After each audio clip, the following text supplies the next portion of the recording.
Motorhead Garage, the program that each week introduces you to and shows you how to install the latest in exciting and innovative products for your vehicle. Now here's your host, Dave Dobson. Thanks for riding along with us here at Motorhead Garage, presented by DragonfireTools.com. Now, everybody loves a pickup truck, and a lot of folks need them every day. But the problem is, if you want to buy a new truck, it's like $100 grand. So people are sticking with old trucks like this 2006 Ram. It's a great truck, Lenny, but it has a lot of old technology in it. And what's the problem with that? Well, the older technology gives us slow spool up, right? Turbo boost is great when you're in the boost, but it's not so fun getting there sometimes. And then during that boost, you often see kind of what I like to call the school bus, where it takes off and then it leaves that little black cloud of smoke. And that black cloud of smoke isn't actually propelling the vehicle forward. It's just unwasted, unburnt energy, right? So yeah, so you're wasting fuel right there. Wasting fuel right there. And the drivability, you know, we all talk about how much horsepower we want, but what we're really wanting is we want instant throttle response. We want that really torquey feel off the bottom end. And the newer style trucks that are $100,000 have variable main turbochargers, bigger cubic inch motors. They've got higher injection with the injection systems, higher injection pressures.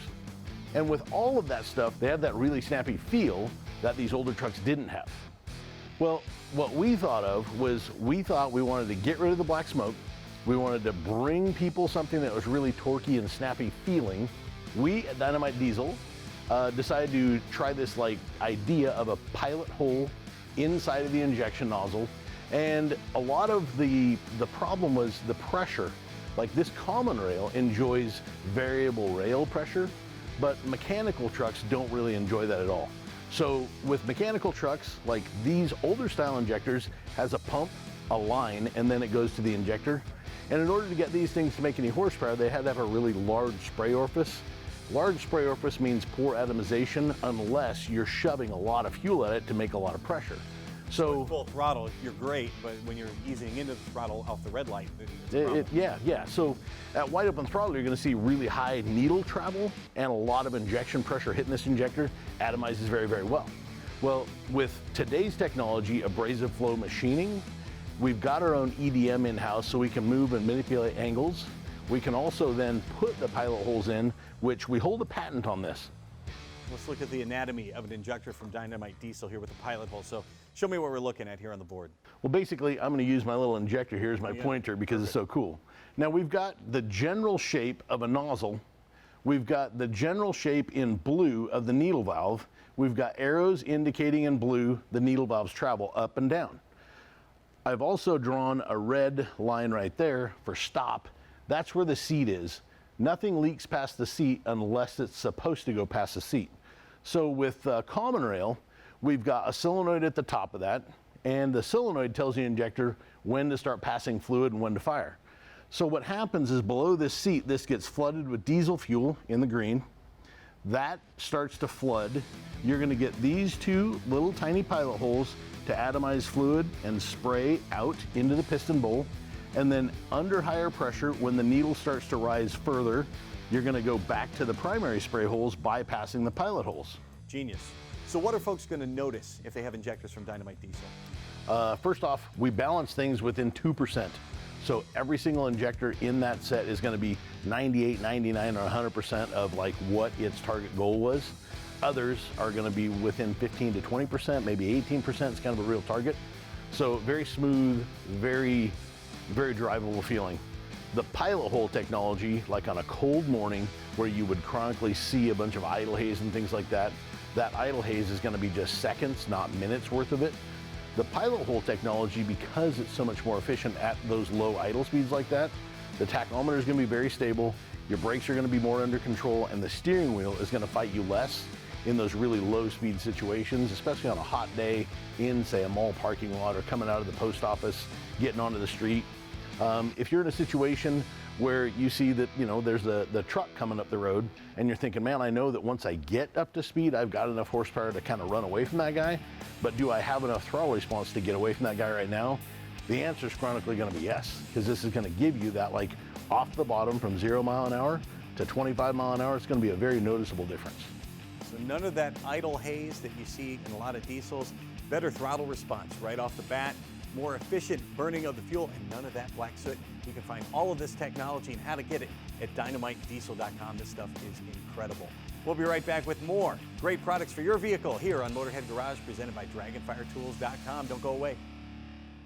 Motorhead Garage, presented by DragonfireTools.com, is brought to you by Amsoil, the first in synthetics, Shade Wagon, throw some shade, and by DragonfireTools.com, industrial workbenches with integrated tool storage. Welcome back to Motorhead Garage, presented by DragonfireTools.com. You know, old truck restorations, more popular than ever, in particular the Chevrolet C10. We get a lot of folks writing us here at Motorhead Garage, and they want to know how they can get started doing a resto mod or a build. Well, we found this in our archives. We wanted to show it to you. Just take a look at the truck that came into our studio. What a vehicle we have here in the studio today. It's a classic Chevrolet C10, and if you're doing any kind of resto mod or classic build, your one-stop shop is going to be Vannatta Fabrication. Now, we could go through your website, Jason, but most of the stuff you have is on this truck. Tell me what you have on the front end. The front end, we got the BNCO mesh grill insert. We've got the Mod Shop Metalworks roll pan that they modified just for us with the LED tail lights, center duct, and we got the front spoiler there on the bottom of the roll pan. That's a great looking vehicle. What inspired you to put that spoiler down on the bottom? The race car look. I really want to just blend a race car with a truck and get that go fast look out of the build. It's a familiar look from the late 60s. It kind of resembles another famous Chevrolet. Yeah, it's actually modeled off a 67 Camaro spoiler. Gotcha, that's why it looks great. Well, let's talk about what you've done under the hood now. Even not just for looks on the outside, but we pop the hood and it's a great looking truck underneath. And tell me what kind of parts you've made here. These are our underhood panels. These are typically aluminum just to keep the weight off the hood so you don't have all that weight on the gas struts. These are our inner fenders, two-piece.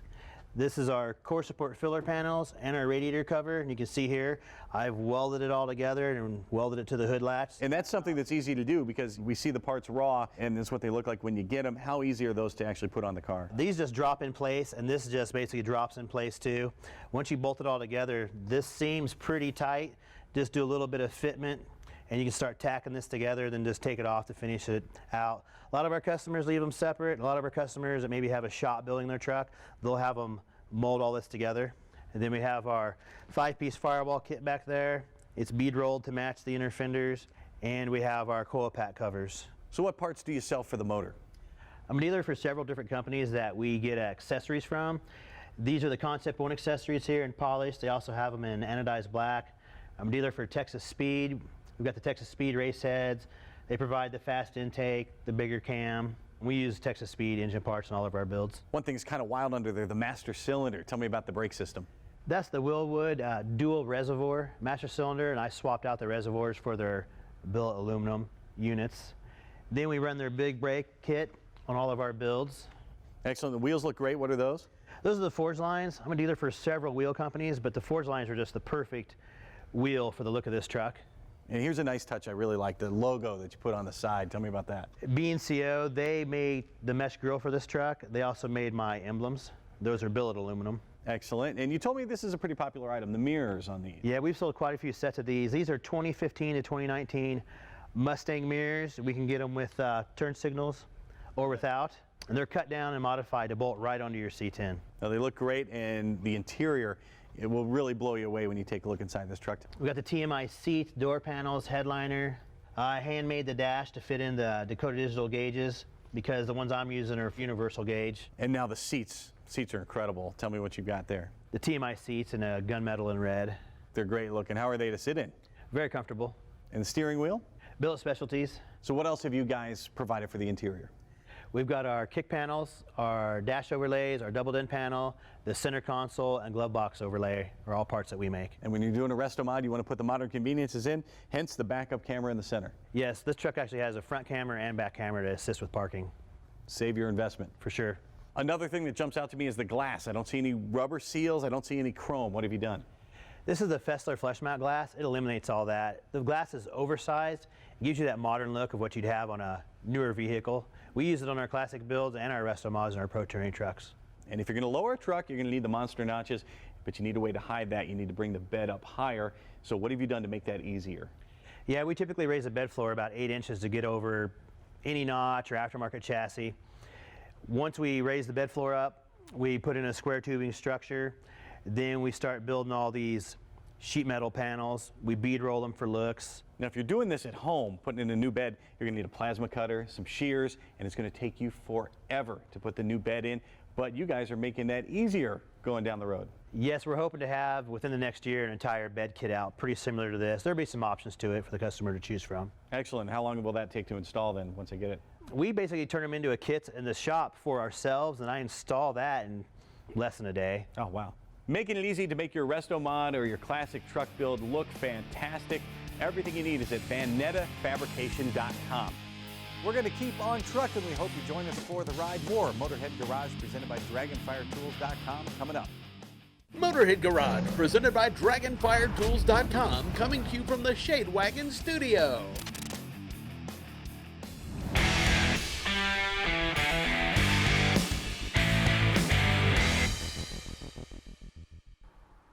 You ever drive a golf cart or even a go-kart for that matter? You push the gas and zoom, you're off, just like that. No gear shifting and constant torque. Welcome to this Amsoil Tech Tip. You know, cars work the same way today. These are CVTs, continuously variable transmissions, just like that golf cart or go-kart. How does it work? Well, I'm glad you asked. Check it out. We got these variators right here. And this one right here you can look at. It's all about the drive and the driven pulley. So what's going on here is this is a small area and then this is big. So we're going to multiply a massive amount of torque, and then these variators are going to change. And as they change, you can see from low gear, we go over here to high gear. And then what happens is it's infinite. It goes as it goes slowly. I start to increase, and when it backs up, I start to decrease. So here it is, high gear. You can see it's actually kicked over. This is the drive pulley, and then we're going down here to a small one, which is the driven pulley. We're getting speed, but no torque multiplication. That would be high gear. Better yet, I can show it to you right here. Here it is in action. You see it right here? These are the variators, and then there's the big band going around, and the drive and the driven in the transmission. Now, I actually took one apart for you, Len. Look at this thing. This is an actual chunk out of that CVT, so you can actually see the variators right here and the belt that goes around, and what's happening, that thing has to change. There's a massive amount of tension on here. I know you guys can't feel that. So this belt's right in here. It's got to run up and down here, and that causes a lot of problems like this here, Len. Yeah, right. And you know, those go-karts or those golf carts we were talking about, most times that's a dry clutch. This is all immersed in fluid, so the fluid becomes a major player here in making this thing operate properly. There's no cushion here. The belt is steel. So we're steel on steel, no cushion. It all falls on the oil. So our CVT fluid has been formulated to handle that. It needs to provide a certain amount of cushion in the film strength of the oil. That comes from the base oils. But then it also has to provide some amount of grip, because you don't want this to slip. It actually has to pinch that chain and make sure that it's going to go around. So it's a very delicate balance to build the fluid tough, but it still has to provide some grip. So it's a very delicate balance. Formulary is key.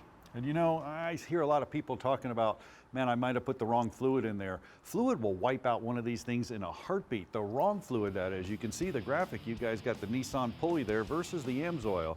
You would think that thing would be perfect, but no, look at that belt. You can see it's all chewed up, and the variator, it's kind of hard to see, but it's like grooves in a record. That thing starts making some massive amount of noise. Your pulley, not the case. Right. It's about longevity. When we build these products, we look at the harshest environment possible to provide the longest service life so that customer's got problem-free driving. And it's going to do just that. Now, most vehicles, they have special needs when it comes to maintenance, especially a CVT.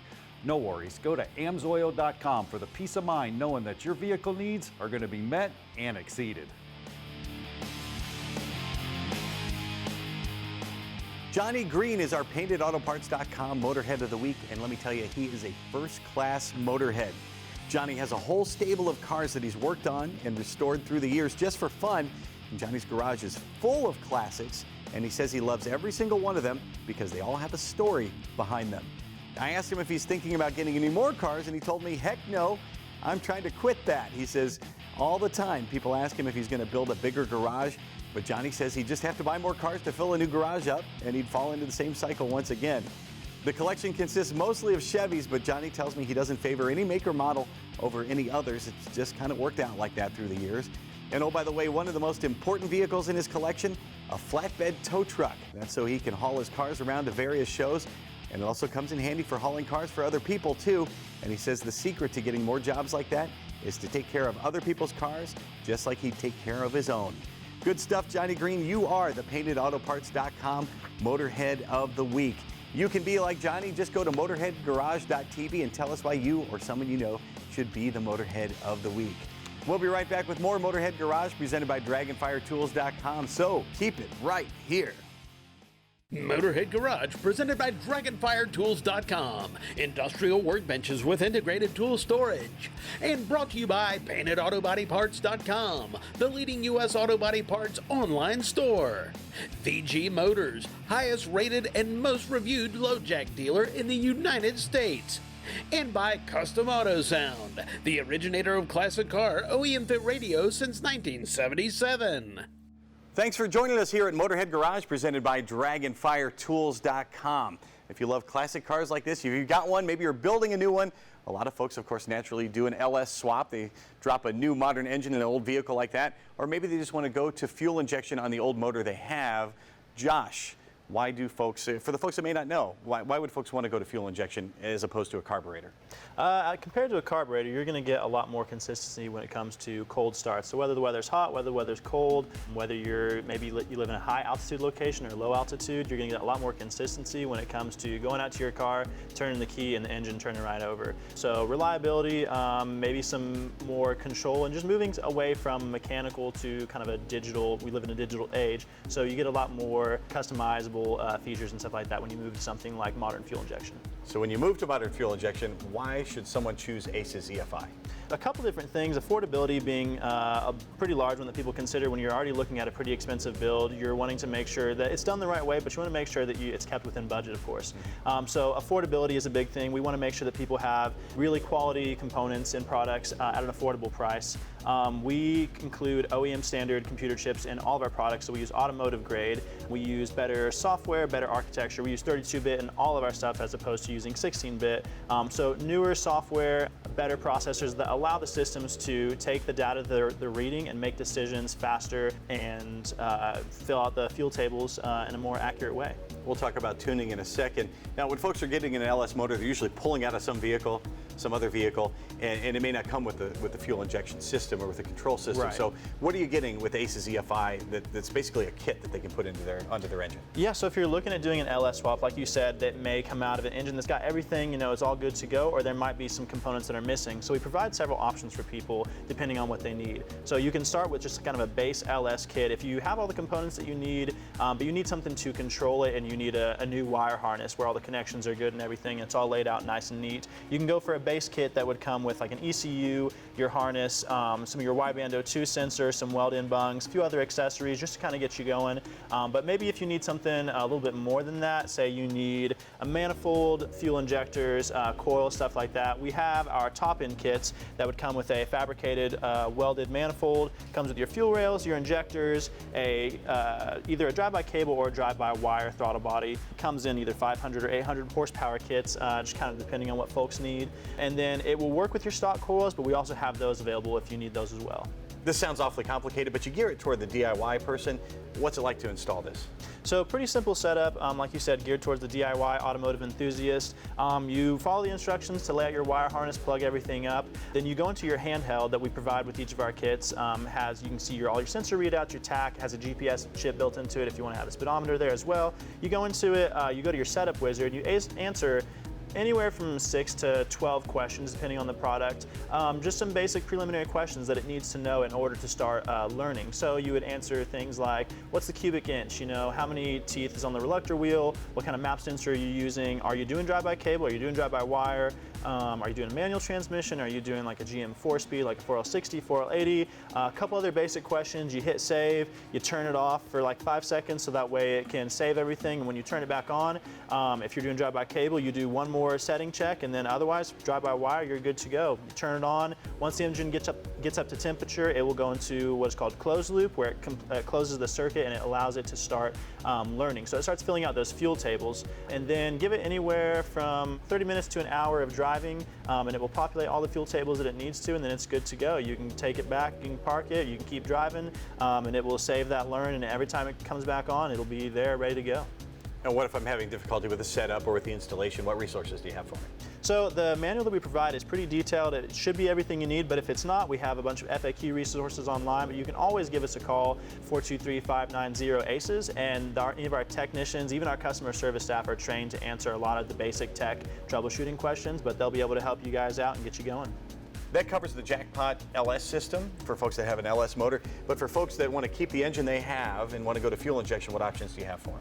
So something as simple as a 4150 style TBI system, a throttle body injected system. Something like that makes it easy to take the carburetor off, put it on. It has 4 100-pound-an-hour injectors in it. It still uses our 32-bit architecture, OEM standard automotive grade computer chips, and it also has a remote mounted ECU. So we keep the ECU separate from the throttle body so that way it's not prone to hardware failure that can be caused by heat, vibration, electromagnetic interference, things like that. Well, if you're looking to convert to fuel injection or you're looking to get the most out of your LS motor, ACESEFI.com is the place to go. Always bet on ACES. We sure do appreciate your watching Motorhead Garage, presented by DragonfireTools.com. We'll do it again next week. We hope you join us then. So long.